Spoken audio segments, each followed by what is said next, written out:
Здравейте! Аз съм Neutron Hicks и днес ще ви представя Джин да ви е копил. Да видим неговата абилитата.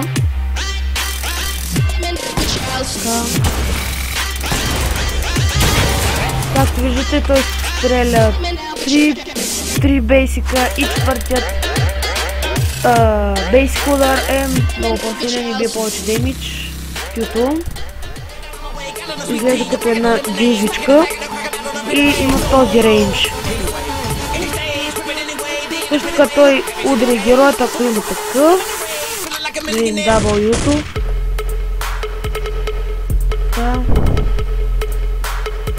Има много дълъг рейндж W-то, както и ще видите, минава през минянките.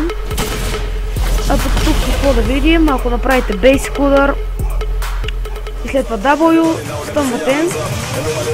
Ще ви дам момент спит. Ето. Като едно следвище. Което, когато има герой, другият губи видимост за вас и също така видяхте, че то бие много дъмога също.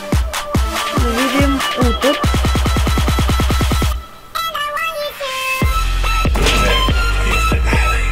Има следният рейндж и 3 удара, и на който виждате, че четвъртият бие много демидж.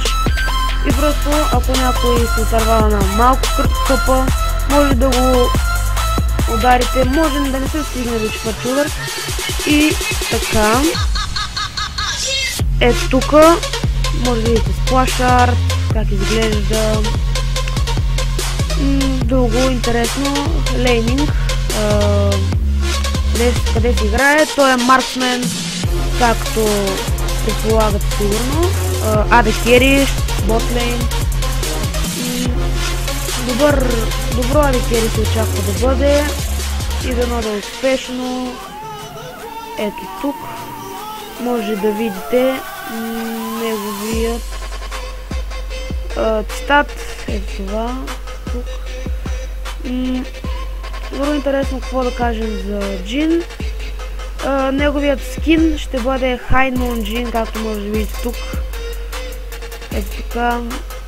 И ето може да видите и релиз сайз от скин Spotlight.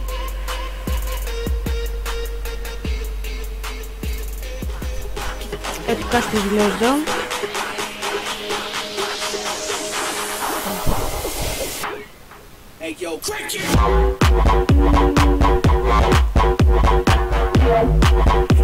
Подобен малко на Ясу, както виждате тези патрони на рамото.